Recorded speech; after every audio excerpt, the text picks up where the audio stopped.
ברוכות וברוכים הבאים למקום בשולחן, הפודקאסט של שדולת האנשים, ובהזדמנות הזו אנחנו רוצות לשאול שאלה אחת מאוד פשוטה, שאלה שאותי מאוד מטרידה כבר מאז ה-7 באוקטובר, כי אנחנו רואות את האנשים בשדה הקרב ובבתי החולים, וגיבורות גדולות גם בשטח, גם ב-7 באוקטובר, גם אחר כך, אבל כשמגיעים לשולחן מקבלי ההחלטות, הן פשוט לא נמצאות שם, ומ-7 באוקטובר אנחנו בעצם מתנהלות בתוך מלחמה של-51% מהאוכלוסייה, אין בכלל יכולת להשפיע על מה שקורה, והשאלה שמסקרנת ומטרידה, ואיתה אנחנו רוצים להתמודד עכשיו, זו השאלה, מה היה קורה אם באמת היו שם נשים סביב השולחן? איך זה היה משפיע על קבלת ההחלטות? איך זה היה משפיע על הדיון של היום שאחרי? איך זה היה משפיע על המשא ומתן עם בכלל של החטופים? ואיך זה היה משפיע על המציאות שתהיה פה קדימה עוד הרבה שנים אחרי החודשים הקשים האלה? ואנחנו איתך היום דוקטור יעל אדמי, שלום לך. את דוקטור לפילוסופיה ומהנדסת תוכנה, אבל בעצם את מוכרת לכולנו בתור מי ששנים מובילה את הדגל הזה של שלום ודו-קיום. את הקמת את נשים עושות שלום, וממש לאחרונה, בימים האחרונים, קיבלת את התואר הבאמת מאוד מרשים, נבחרת לאחת מ-12 הנשים המשפיעות במגזין טיים. אז קודם כל ברכות. איך ה-7 באוקטובר באמת תופס אותך? אז קודם כל, אני בין המקימות של נשים עושות שלום. שזה כמובן תכונה מאוד נשית מיד לעדכן, שאת לא שם לבד. וזה ככה, כי אנחנו מבינות שזה לא עובד לבד. מה קרה לך? קחי אותי ליום הזה של 7 באוקטובר, כשאת רואה בעצם את ההפך המוחלט מכל מפעל חייך. אני אגיד שכדי להבין את עומק התהום שהיינו בה, כדאי להגיד שב4 באוקטובר, יום רביעי של אותו שבוע, קיימנו אירוע שעבדנו עליו כולנו יום ולילה חצי שנה, שהיו בו מאות נשים פלסטיניות, מאות נשים ישראליות, והמון המון נשים מכל העולם, שבאו לתמוך בנו בקריאה הכל כך אנושית אמהית. צריכים לסיים את הסכסוך הזה, צריכים וזה דחוף, ואם לא, זו פצצת זמן שתתקתק ותתפוצץ. זה מה שאמרנו ב4 באוקטובר. ויויאן סילבר הייתה איתנו שם, לילך, אורית, מבארי, כולם כבר לא איתנו. נרצחו ב7 באוקטובר. נרצחו ב7 באוקטובר. ויויאן הייתה שותפה שלך לדרך. נכון, מהיום הראשון. לא היה ב7 באוקטובר איזה רגע של מחשבה, או אחרי שהבנת שוויויאן לקח זמן, אבל אחרי שהבנת שוויויאן כבר לא איתנו, שאמרת, רגע, אולי יש פה איזה משהו שלא הבנו, אולי היינו תמימות. אני אגיד לך מה כתבתי לוויויאן, כשהתברר שהיא כבר לא איתנו. שרק נבהיר, היא נרצחה. היא נרצחה. ב7 באוקטובר על ידי מחבלי הנוח'בה. כן, כן. כתבתי, וזה גם מה שאמרתי לעצמי, המצב כל כך נורא, כל כך קשה, אנחנו כולנו לא האמנו שיכול להיות כל כך נורא, כשאמרנו זה יהיה רע, לא האמנו כמה זה יכול להיות רע. אבל אם יש משהו קטן שאפשר לי לנשום, זה הידיעה שעשינו כל מה שאנחנו יכולות כדי למנוע, כדי להטריע, כדי לזעוק את זעקת האימהות. ואני מתפללת, וזה גם מה שכתבתי לה, שאני מתפללת שברגעי אימה, האיסורים ההם, היה לה אולי זיק קטן מההבנה שהיא עשתה כל מה שהיא יכולה. וזה השאלת לגבי ה7 באוקטובר, אז קודם כל זה נתן לי טיפה כוח.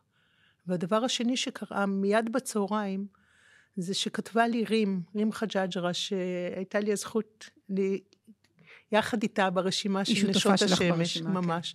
ב7 באוקטובר כתבה לי, זה כל כך נורא, כל כך תכננו אחרי 4 באוקטובר להמשיך באומץ יותר.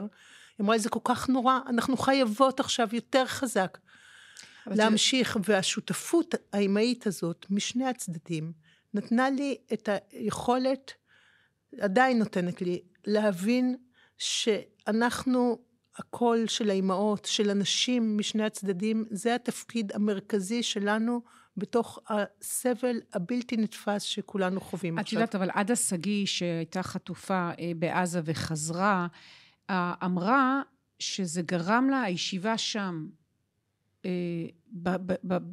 בשבי חמאס, בגיהנום הזה, וכל מה שקרה מסביב, העובדה שהקהילה שלה אחד מכל 4 בניר עוז בעצם לא איתנו, או נחטף לעזה, גרמה לה למחשבה מחודשת, שאולי כל מה שהאמינה בו, בדיוקיום הזה, באמת בהגעה מהזווית של האימהות, מהאימהות שרוצות חיים ולא רוצות מלחמה, כנראה לא מתאים לאזור הזה. קודם כל יש קולות רבים כאלה, וזה באמת אתגר אדיר. הסיטואציה, יש לנו הרבה חברות מהעוטף, אנחנו מעורבות, תומכות ושומעות קולות מאוד מאוד מיואשים, מאוד מאוד קשים. אני מאמינה מה שאנחנו חווים בימים האלה, הוא התמונה הכל כך קשה של מה שקורה, כשלא מצליחים להגיע להסכמים, כשלא מצליחים למצוא את הדרך לחיות יחד. ואני בוודאי מחבקת ומנסה לתמוך ככל האפשר בכל מי שמרגיש שאולי זה כבר אי אפשר, אולי לא הזמן. אנחנו בתחושה שההפך, שמה שקרס זה החלום שאפשר לנהל, שאפשר לצמצם, שאפשר להתעלם מהאש הבוערת פה לידינו, ושאפשר להמשיך ולהתנהל בתוך תקווה שהם יורתעו ושיסתדרו ומשהו יקרה, ומה שקרה זה עכשיו כולם לצערי מבינים שאי אפשר להמשיך יום אחד בלי להבין שיש פה עוד אנשים שחיים לידינו, ושאנחנו חייבים, וזה דחוף כל כך, למצוא את הדרך לחיות יחד. יש אנשים מכל הכיוונים שרוצים לתמוך בנו בזה. את אומרת, כולם מבינים, ונדמה לי שאם מסתכלים על הציבור, וגם על מנהיגים שמובילים אותנו, וגם על מקבלי ההחלטות, ההבנה היא ממש בכיוון ההפוך. היום עם שלום עוד היה מוצר נדיר ומילה שכמעט לא משתמשים בה לפני 7 באוקטובר, אז עכשיו עוד פחות. זה ההבנה היא שהנה ההוכחה שאין מקום לדו-קיום, הנה ההוכחה שאין מקום איך אני אגיד את זה, זה אני שומעת גם מאנשים, כאילו למחשבה כזאת מודרנית או נשית או מכילה שאומרת אנחנו נעשה פה שלום, קומביה, נראה טבע אדם, זה יכול להיות נהדר, זה פשוט לא מתאים לשכונה. טוב שאת שואלת, כי חשוב לי לחדד. השיח שעכשיו בעיניי נמצא לא מספיק, אבל בהרבה מאוד מקומות על היום שאחרי. הדרישה לאופק מדיני, ההבנה שרק בכוח אנחנו לא יכולים לדאוג לביטחון של הילדים שלנו, שחייבת להיות גם זרוע מדינית, שאנחנו חייבים, תראו מה היה רק בלילה לפני יומיים, ההבנה שאנחנו יחד, כן, כשירדן, כשארצות הברית, כשבריטניה איתנו, יש לנו, הדבר הנורא הזה שאנחנו חווים אותו עכשיו, מצד אחד נתן אור נורא לכוחות הקיצוניים, כדי להבין לאיזה מפלצתיות אפשר להגיע, מצד שני זה מאפשר חיבור עמוק של שותפות עמוקה, עם האנשים המתונים, האנשים שמבינים שהכוחות האלה חייבים יחד לרסן אותם ולחזק קולות מתונים, כי זה התהליך שקרה לנו. אז בעצם את מדברת על תחושת תסכול שרק התעצמה אחרי 7 באוקטובר? בוודאי, אני קוראת לזה אפילו יותר זעם. אנחנו זעקנו, עשינו כל שביכולתנו, בכל מקום, בכל פינה, והקול שלנו לא נשמע. אני אגיד יותר מזה, המקום שבאופן אישי הכי קשה להתגבר עליו, זה לא להגיד, אמרנו לכם, כי זה כל כך, אנחנו ישבנו סביב הקבר של ויויאן, עוד רגע, ופשוט הקשבנו לדברים שהיא אמרה. היא אמרה, מפקירים אותנו, אנחנו בעוטף, איך אפשר להמשיך ולהתנהל פה בלי שמוצאים פתרון שלם וגדול למצב? ואנחנו יושבים סביב הקבר שלה. את אומרת, זעם על זה שלא מקשיבים לכם. לא מקשיבים לכם, על תסכול וזעם שלא מקשיבים לכם. לא מקשיבים לכם כי זה לכן, כי זה הנשים שמשמיעות את הקול הזה? זו שאלה קשה, אין לי תשובה. אני יכולה להגיד מחשבות שיש לי בהקשר הזה. את שאלת את עצמך את השאלה, ואתם מניחה לא פעם. בוודאי. אנחנו הקמנו את התנועה, כי חשבנו שיש תפקיד משמעותי לנשים בתוך השיח הזה, נשים כאימהות שרואות את הרב-ממדיות של החיים, רואות את הכוח שיש להסכמים, רואות בניצחון לא מתקדמים, אלא חייבים למצוא איזושהי דרך לחיות יחד, גם אם היא קשה, מאתגרת ומורכבת. זה הרציונל של העשייה שלנו. אבל כשאני מנסה אולי לחפור טיפה יותר לעומק, אני חושבת שיש איזשהו מימד, ושמעתי את זה מגברים, אז אני מרשה לעצמי לצטט, של היוהרה הגברית. היוהרה הגברית, אפילו אמרו לי, כל דור צריך את ה-73 שלו. את הדבר הזה שפתאום בוקס בבטן, כדי לראות שאנחנו לא יכולים עם כוח להשיג את מה שאנחנו רוצים פה. ואני חושבת שיש מימד, אני לא יודעת אם הוא בוודאי מאפיין, בוודאי לא את כל הנשים, אבל משהו בנו בנשים שבא ממקום יותר קשוב, פחות דורש להוריד ידיים ויותר מחפש פתרונות. יכול להיות שזה התורשה, יכול להיות שזה הסביבה, כאימהות, שמצאנו, מחפשות כל הזמן פתרונות. אבל אני אתן לך דוגמה, כי אתם קיימים כבר כמה שנים? 10 שנים. 10 שנים, ואת פעילת שלום בעצם מגיל 12, נכון? מאז שעמדת על הקבר של אחיך זכרו לברכה, שנפל במלחמת ההתשה, והבטחת להורים שלך 2 דברים, שתעשי הרבה ילדים, ושתהיי פעילת שלום. זאת אומרת, זאת מחויבות עמוקה שלך.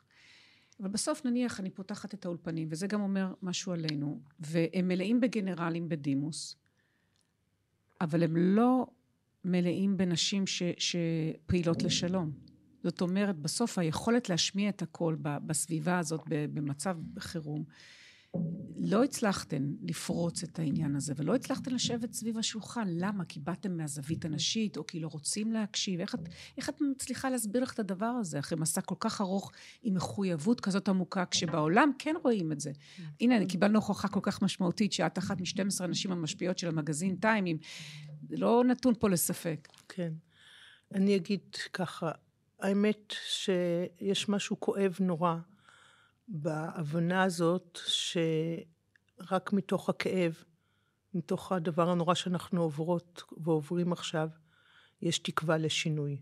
זה קשה לקבל את זה, אני מאמינה בכל ליבי. כמו שהיה אחרי מלחמת יום כיפור. למרות שבששת הימים הציעו לנו הצעות, ולא קיבלנו ולא שמענו.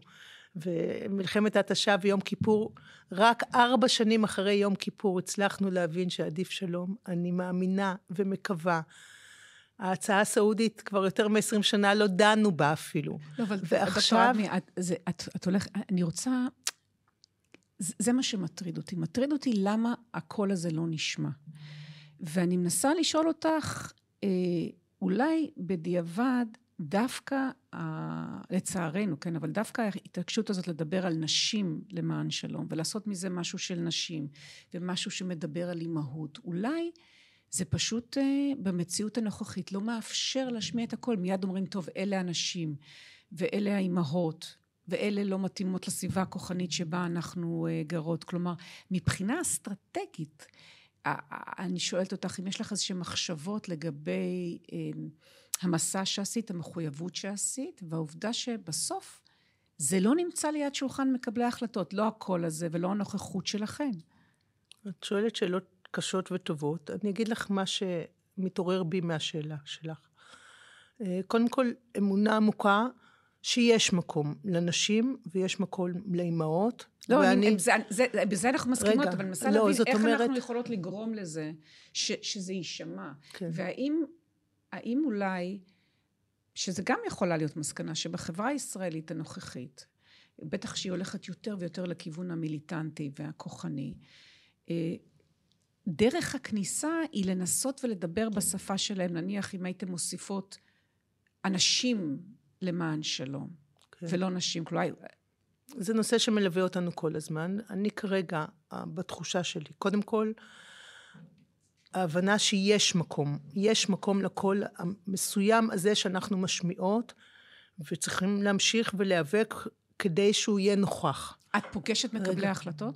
אנחנו עשינו דברים גדולים ויפים בתוך הכנסת. עוד רגע, אני רק רוצה להגיד שבנוסף, אנחנו עוסקות יום ולילה בשיתופי פעולה, כדי להרחיב את הקול הזה, כדי שיהיה בו גוונים שונים, כדי שהוא ייכנס יותר לערוצים שחייבים להגיע אליהם. ומקבלי החלטות, בעת הזו בעיניי המצב הרבה הרבה יותר קשה, אבל אנחנו לא מוותרות, ומוצאות את הפרטנרים ואת הפרטנריות בתוך הכנסת, שמדברים את השפה שלנו. את יודעת, כי אני באמת חושבת גם על עצמנו, אני אומרת, למה בעצם, באופן אוטומטי, ממלאים את האולפנים בגנרלים, אבל לא חושבים, זה בכלל לא אופציה, כן? להביא מישהו עם לא פחות אמירה, כן? ולא פחות קבלות, אבל עם זווית ראייה אחרת. את חושבת שההחלטות היו אחרות אם היית יושבת ליד שולחן מקבלי ההחלטות? בוודאי. תני לי דוגמה. בואי ניקח משהו קונקרטי. קודם כל הנושא של החטופים. זה לא סביר ולא ראוי ולא מכובד, שבצוות שמחליט מה ניתן או מה לא ניתן לעשות, אין נציגות נשית. כי מה היה אחרת? הרי אי אפשר היה לשכנע את סינואר לוותר על החטופים באופן כזה או אחר, ואי אפשר היה אולי להביא, במה זה היה שונה? קודם כל אני חושבת שאנחנו כנשים מביאות המון יצירתיות, וכיווני מחשבה שלא תמיד נוכחים כשאנחנו לא שם. ואנחנו רואות את זה יום ולילה. רק שיהיה ברור שאני שואלת אותך שאלות, לא בגלל שאני לא חושבת שזה נכון, אלא כי אני חושבת שזה בדיוק השאלות ששואלים. השאלות שלך יקרות לליבי, ותודה שאת מאתגרת אותי שוב ושוב. קודם כל, ההבנה של המחיר. איזה מחיר מוכנים לשלם, ואיזה מחיר לא מוכנים לשלם. הרי בסופו של דבר, זה החלטה, כמה הנושא הזה חשוב לנו. כמה העיתוי הוא חיוני. וכמה זה זמן שאנחנו צריכים להתגמש יותר, ולהיות מספיק יצירתיים, כדי לאפשר ל-133 חטופות וחטופים, לחזור הביתה. המקום הזה שזה לא קורה, זה בלתי נתפס בשום אופן והבנה, ואני באמת חושבת שאם היו נותנים לנשים להיות שם, סביב שולחן ההחלטות, הנושא הזה היה מטופל אחרת. אבל אני אגיד לך, בואי נעשה משהו קונקרטי, בואי נכניס את זה לפסים קונקרטיים, כי הטיעון הזה הוא טיעון שהוא מוכר, אבל התשובה לטיעון הזה אומרת, אוקיי, אבל גם במחיר של סיום המלחמה, גם במחיר של כניעה עכשיו, ולהגיד לא השגנו את מטרות המלחמה, יש לא מעט אמהות שכולות שאומרות לא, הילדים שלי נפלו, אנחנו רוצים שנכריע את חמאס פעם אחת, ופעם שנייה אומרים, הנה בדיוק, אז נפגין חולשה, אז נראה שאנחנו, אפשר לשחוט לנו את החברות שלך לתנועה, ואפשר לחטוף לנו אזרחים מהבתים, ואנחנו רק רוצים את השקט ונסגור את העניין, ונשאיר את סינואר לשבת על כיסא באמצע הריסות של ח'אן יונס. זהו שלא, אנחנו לא רק רוצות לסגור את העניין, אנחנו רואות אופק, אנחנו אומרות עסקה, הסכם, ואחר כך הלוואי גם שלום, תהליך. עם סינואר? לא עם סינואר, יש פה מספיק כוחות בתוכנו ובעולם, שרוצים ומחפשים את השותפות הזאת של ברית אזורית חזקה ומשמעותית נגד כוחות הרוע האלה, שנמצאים, הנה, ראינו מה יש להם יכולת רק לפני יומיים בלילה, שלא לדבר על ההתחמשות האפשרית של כוחות יותר ויותר קיצוניים. אנחנו בדיוק על זה מדברות, זה לא רק בואו נסגור פה את העסקה ונחזור למה שהיה קודם. הטענה המרכזית שלנו זה שלא מביטים קדימה, לא רואים שכדי לחיות פה, כדי שהילדים של כולנו יוכלו לחיות. אם נניח את יושבת ליד שולחן מקבלי ההחלטות, ב7 באוקטובר, אחרי ה7 באוקטובר, כשאת מרגישה על בשרך את המחיר הכל כך כבד, את אומרת לא יוצאים למלחמה?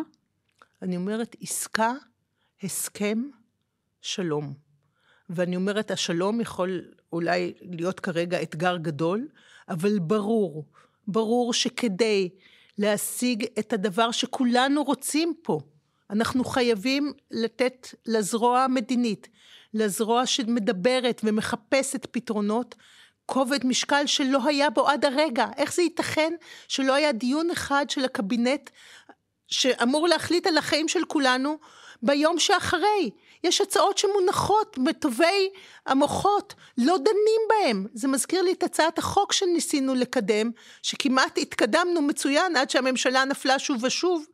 כשקיבלנו את דוח מבקר המדינה אל צוק איתן, האירוע הזה גרם לנו להקים את התנועה, אמרנו לא יכול להיות שעושים שוב ושוב אותו דבר, וכשבדוח מבקר המדינה היה כתוב לא נדונו חלופות מדיניות, לא סיכוייהן ולא סיכוניהן, אנחנו קראנו והזדעזענו, אמרנו איך יכול להיות למלחמה האומללה ההיא, שהיום כבר אי אפשר להגיד את זה אפילו, לא ייבדקו קודם, אולי אפשר לעשות קודם, אנחנו הרי כל גן ילדים בודקות 5 אופציות, איך אפשר שהחיילים שלנו, הילדים של כולנו יוצאים למלחמה, בלי לבחון, וזה עושים עכשיו אותו דבר בתוך המלחמה, הרי אנחנו רואים בשטח כבר, שהתופעות של זה שאנחנו לא יודעים לאן אנחנו הולכים, החמאס חוזר לכל המקומות שיצאנו. תראה, אני לא רוצה לנהל פה את הדיון הפוליטי סביב החמאס, כי זה ייקח אותנו למקום אחר, ואני מניחה שמי ששומע אותנו יש לה, ויש לו אולי רצון שננהל את הדיון הזה, ואני רוצה דווקא לשאול אותך,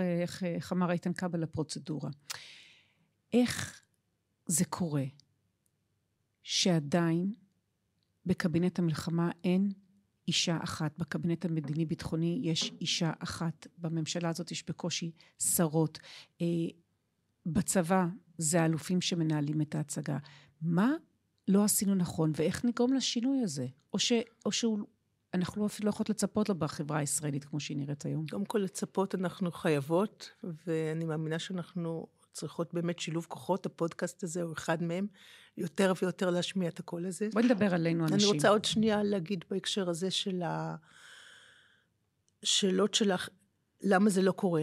אני רואה את זה כחלק, אני מסתכלת על המדינה שלנו, כחלק מהתהליך הקשה כל כך, שהמשיחיות, התהליכים הקיצוניים שהשתלטו עלינו, לדעתי באופן שאנחנו חייבים להתנגד אליהם, זה חלק מאותו מהלך.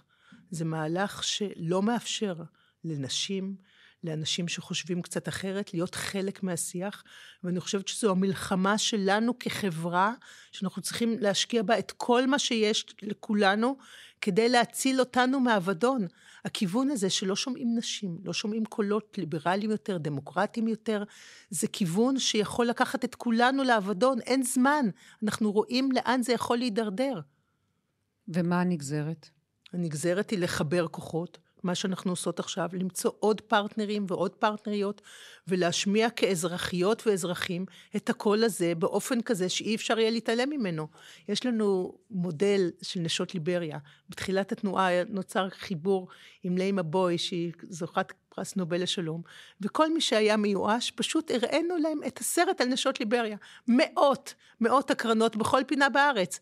אתה רואה כוח של נשים, אתה רואה יכולת של נשים שדואגות באומץ בלתי יתואר, לעתיד של הילדים שלהם, ויש עוד דוגמאות בעולם. זאת אומרת, את חושבת שעכשיו יש א', תחושת דחיפות גדולה יותר, וב', את אומרת, המפתח הוא אצל הנשים, כדי לחולל את השינוי?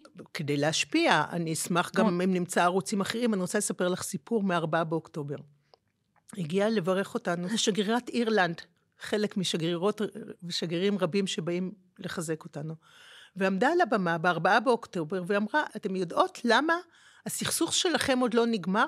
ושלנו באירלנד נגמר, ובדרום אפריקה זה הסכסוכים הגדולים של החצי מאה האחרונה, הוא לא נפטר, כי נשים אצלכן לא מעורבות. זה הסוד של אירלנד, זה הסוד של דרום אפריקה. אתם חייבות להשמיע את ב-4 באוקטובר.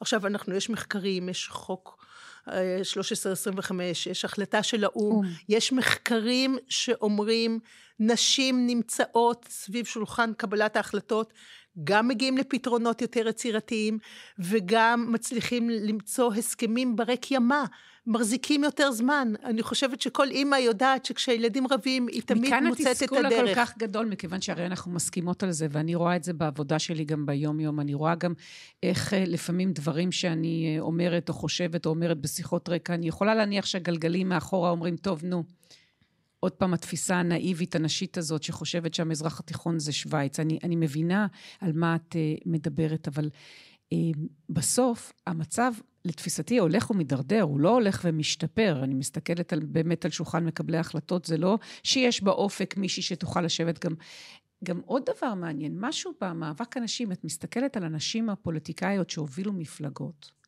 ברגע שהן לא מצליחות, הן עוזבות, זאת אומרת, תקחי למשל את ליברמן ואת דרי ואת בנימין נתניהו, אלה דמויות למשל שנמצאות כבר מעל 25 אם לא 30 שנה בפוליטיקה בכל מיני תצורות, עולות, יורדות, איך אריק שרון אמר, העיקר להישאר על הגלגל, תראי את זהבה גלאון שלא הצליחה ועזבה, ותראי את שלי יחימוביץ' שלא הצליחה ועזבה, ותראי עכשיו את מרב מיכאלי שלא הצליחה והיא תעזוב, אולי אנחנו גם כנשים מוותרות מהר מדי? אני מסכימה מאוד. אני אספר לך, לפני כמה שנים אני רצה בכנסת ממקום למקום, ואחד הכתבים המוכרים אומר, תגידי, כמה כוח יש לך לרוץ? אמרתי לו, בדיוק הכוח שיש לאמא שלך לשמור עליך. זה כוח שלא נגמר. ונכון שהפוליטיקה קשה מאוד, ונכון שהאתגרים קשים מאוד, אבל אנחנו צריכות את הכוח האזרחי הזה, בגלל זה אנחנו חושבות כמה כוח יש לנו, כאימהות, בביחד שלנו. אני חושבת שהשמות החשובים שהזכרת, יש משהו גם נורא קשה בבדידות, יש משהו שאתה מרגיש באמת אחד מול כולם, וזה הכוח שלנו כנשים, הביחד שלנו. הנה, אני מסתכלת עלייך ומרגישה שאנחנו ביחד פה, כי אנחנו יודעות שהיכולת שלנו להשפיע קשורה חזק ליכולת שלנו להמשיך בדרך הזאת, ומתי אם לא עכשיו?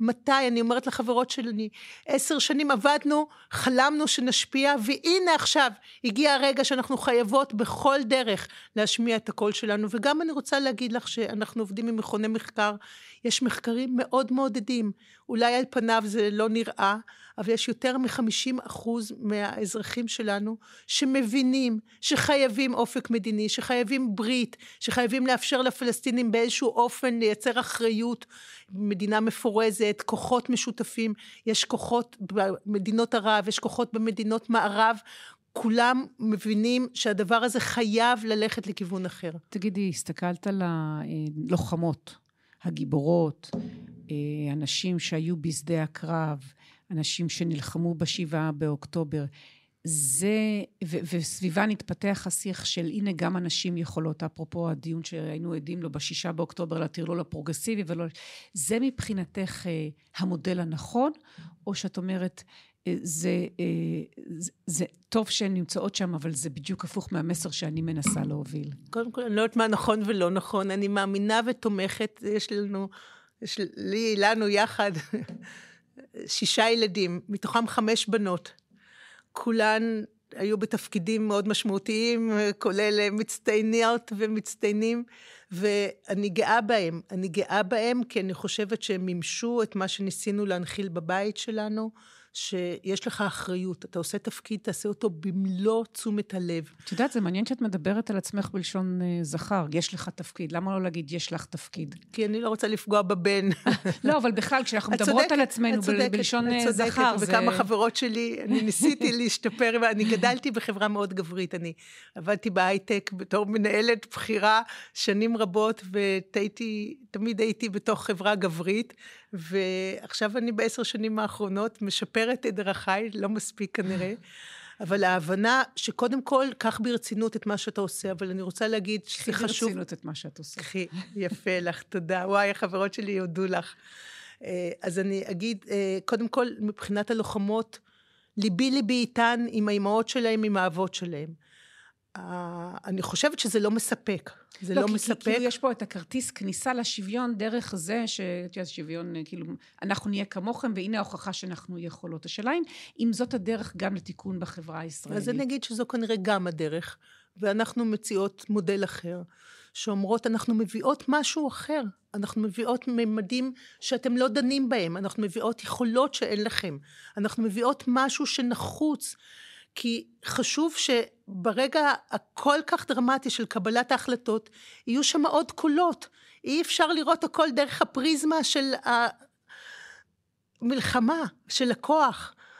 אבל הרבה פעמים אני נאלצת לספר שעבדתי 39 שנים בתעשיות הביטחוניות, כי האמנתי שנרגיש מספיק חזקים, נוכל באמת להיות יותר פתוחים לכיוון של הסכם והסכמה עם השותפים שאיתנו פה. אבל לצערי התברר שכמה שהרגשנו יותר חזקים, חשבנו שאפשר להתעלם מהבעיות.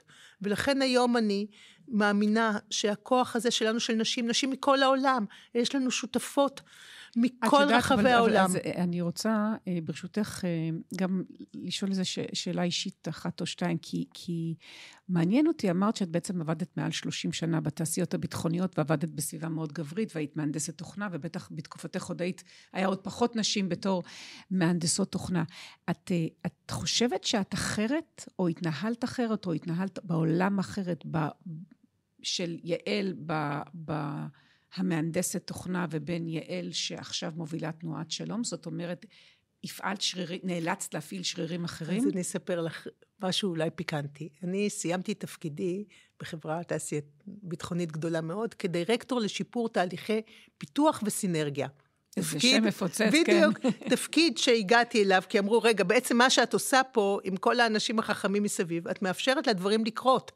אז בואי תעשי את זה בהיקפים רחבים יותר, וזה היה התפקיד שלי, לראות איך אפשר למצוא פתרונות, איך אפשר לבחון לא רק את הרגע הכל כך נוכחי הרגע שחייבים איזשהו מענה דחוף, אלא לראות לאן זה מתקדם, ומה חיוני ומה חיוני פחות, ומה סדר העדיפויות, ואיזה מימדים נוספים אפשר לתת למאבק שלנו פה לחיות בשקט, כדי להביא את האפקטיביות למקום יותר טוב. זה מה שעשיתי שם.